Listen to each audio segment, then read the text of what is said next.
If you're looking for a great way to finish your quilt top, why not try straight diagonal lines? Straight diagonal lines is a common traditional quilting design like cross hatching, but as you can see, it's also great for modern quilting.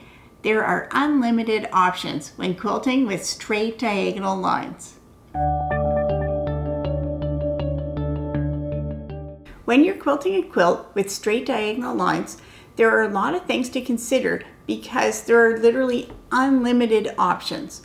When I say diagonal lines, I mean any line that is not parallel to the edge of the quilt, so not straight.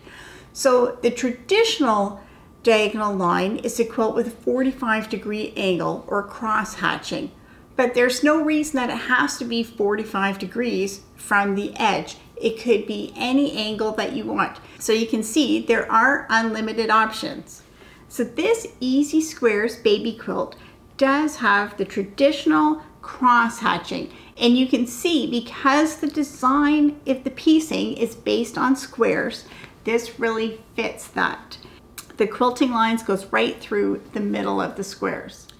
This quilt, which is called the Dreams Come True quilt, it has fancy free motion quilting in the border, but you can see the whole inside of the quilt is also done with cross hatching. It's regularly spaced diagonal straight lines in both directions.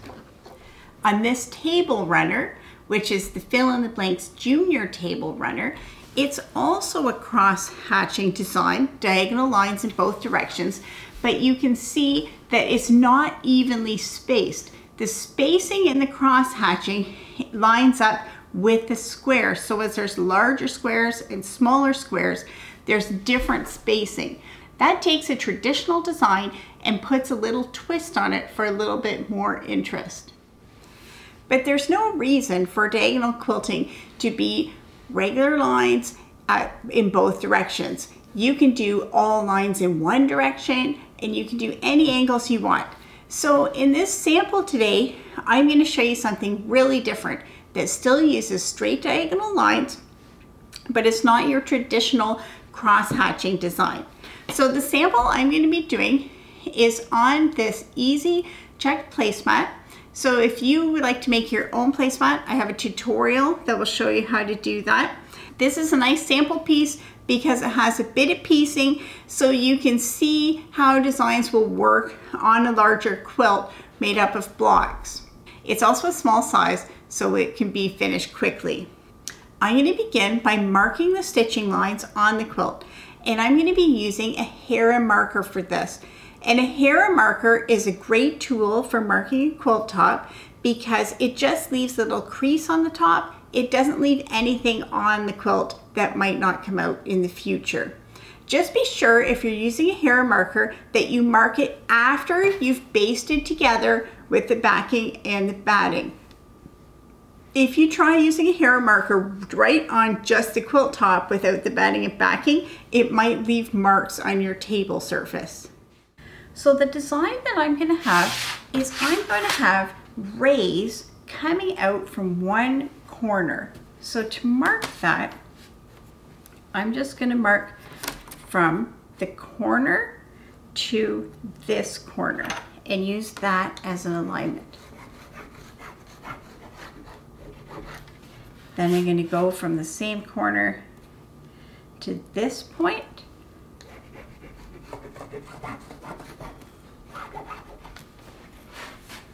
And the same corner to this point.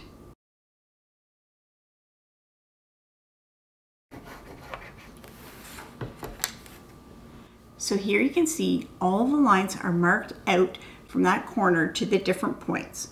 So now I'm going to take it to the sewing machine, and I have my walking foot put on the sewing machine, and that will just help it feed through easier. If you don't have a walking foot, you can still quilt quilts on your domestic machine. Just take it slowly and easily as it feeds through. So I'm going to begin with this diagonal line that goes right from corner to corner. And the reason I'm going to begin with that one is that that will help anchor and secure everything and help it not to shift as much as I'm stitching. So I'm going to line up my needle right with this marked line and stitch diagonally. So there you can see the corner to corner middle line has been stitched. So now we're going to stitch on one side, stitch those lines, and then stitch on the other side. There it is. All the lines have been stitched. And we can even see them nicely on the reverse side. So this is a fun modern design that would give it a little twist to your quilt. But something you might want to think about if you're doing this on a really large quilt is you can see down in the corner where the lines are beginning, the lines are very close together. And as it gets away from the corner, they're further and further apart. If you had a very large quilt, they might be even 6 inches apart by the time you get down to the opposite corners.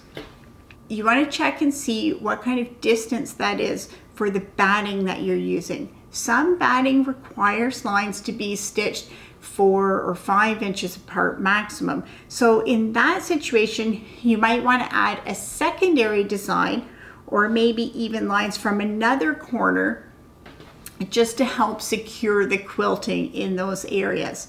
So think about that if you have a large quilt and if you have diagonal lines that sometimes you need to fill in just to secure the quilting. So diagonal straight line quilting is one of the quilting designs that I talk about in my book, Simple Quilting. And this book has 10 easy ways to finish your quilts quickly and easily.